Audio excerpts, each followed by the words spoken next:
right in the mouth on her wedding day. Yeah? Did you, bestie? I mean, why not? Scrappy8350.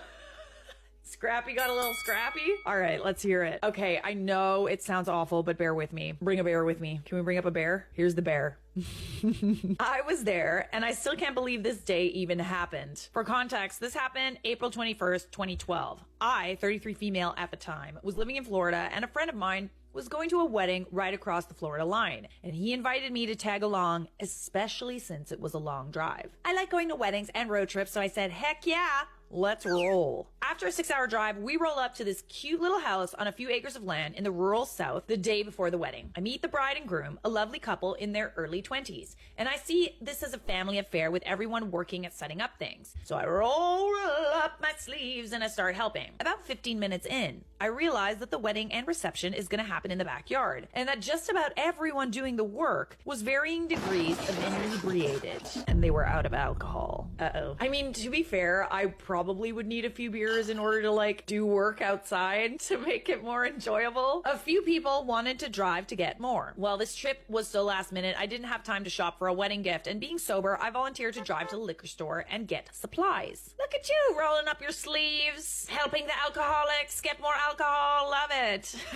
As I'm starting the borrowed truck, the groom and groomsmen hop in, and that's when I learn the groom has cold feet. We're telling someone that we barely know this information. At least I chose to be gracious and believe that because he leans over to me and says something to the effect of, why are you just showing up now, right before my wedding day? As if I'm there to taunt him about his decision to get married. No, sir. I told him that his cold feet is his and his fiance's business. Not my monkey, not my circus. I shut him down firmly and quickly and set firm boundaries. Ooh. I still fail to understand why you punched the bride and not the groom, because it sounds like they both deserve a punch. I spat everywhere. At this point, I'm like, why didn't you punch the groom? Because groom kind of also deserves a punch. You know what I'm saying? This did the trick because we all had a fun time the rest of the day, and I stayed near the bride the rest of the time. The next day, the weather turned bad. Ooh, a little rainstorm to add to the drama.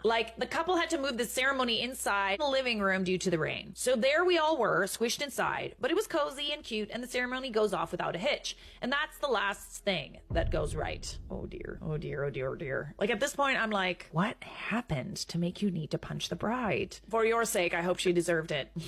Earlier that morning, we set up the food table under a fancy tent rental with pretty decorations, filled with hors d'oeuvres, flower arrangements, etc. The whole 9 yards. We figured even if it was raining, we would dry because the tent had walls with built-in plastic windows. I'm familiar with those tents. As we are about to exit the house and start the feast, the storm arrived.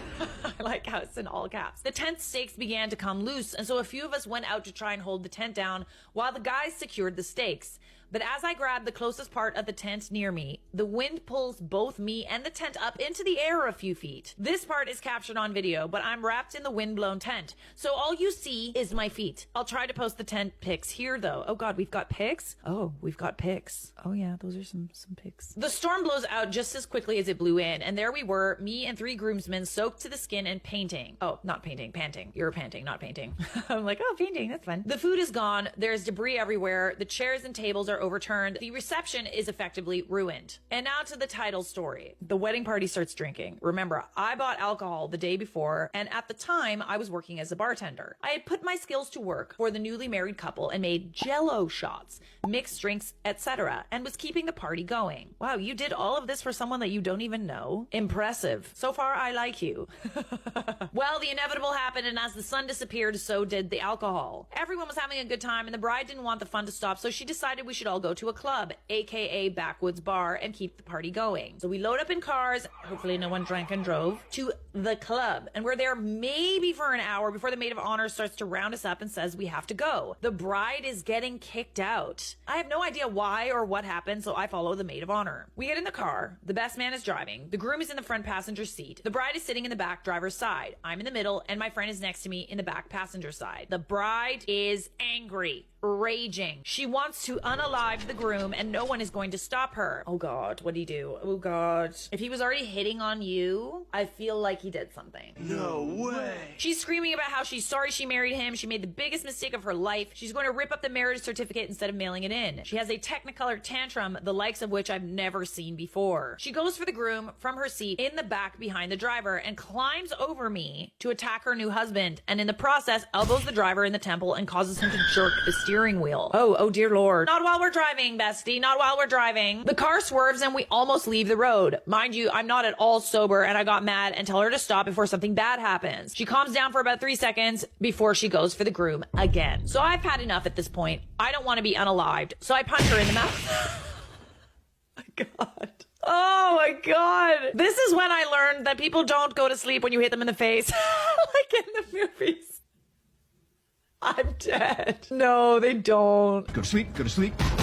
I feel like there could be a technique there, but I feel like you also need to have like a black belt in order to be able to know how to do that. I didn't want the car to crash, and my fear also made me react irrationally. This makes her even more infuriated, and we end up in a mini wrestling match in the back seat until I managed to get her into a headlock. I'm able to keep this little mini tornado of a woman from crashing the car until we get back to the house. The moment the car stops, she exits and runs to the front of the car with blood dripping from her lip to unalive the groom again, and my friend throws her over his shoulder, walks over to the kiddie pool and throws her in. Oh, I bet she loved that, eh? It's a good way to cool somebody off or make her even angrier, TBH. This finally has the desired effect and she snaps out of her rage. Oh, cool. Yeah, I also feel better after I take a bath. Anybody else need to like be in water to like calm their rage, or is that just me? It's also like you get too drunk and like taking a nice little shower or bath skis, that helps a lot. I can see from the porch light that her lip is split and bleeding, and I feel terrible about the whole thing.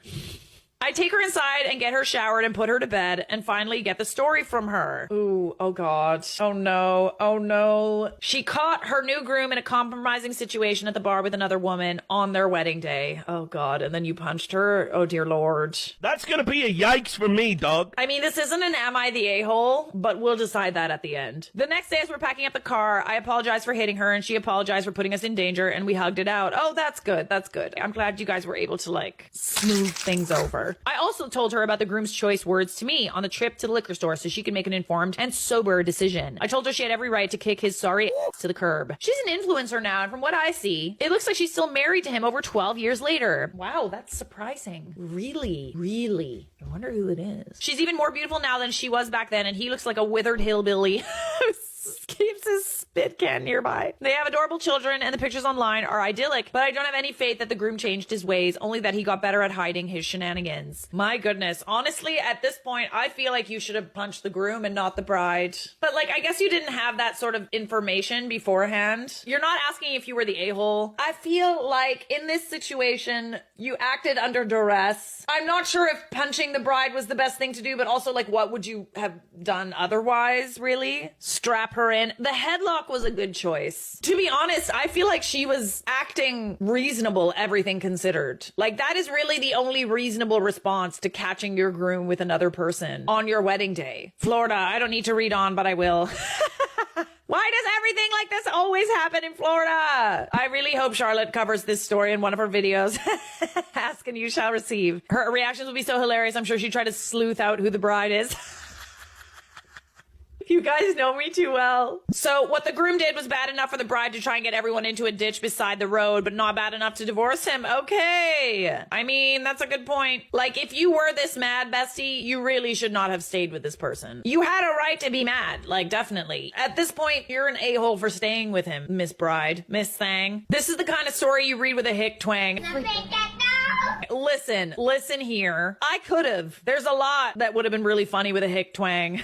I punched the bride in the mouth on her wedding day. It's already funny. But hey, as I've said before, people with a southern accent tend to get kind of mad when I do that. So I'll spare everyone. I also don't really feel like it was written in a twang, so didn't feel like it was necessary. Well, that was a wild ride. Thank you so much for sharing, Scrappy8350. That was great.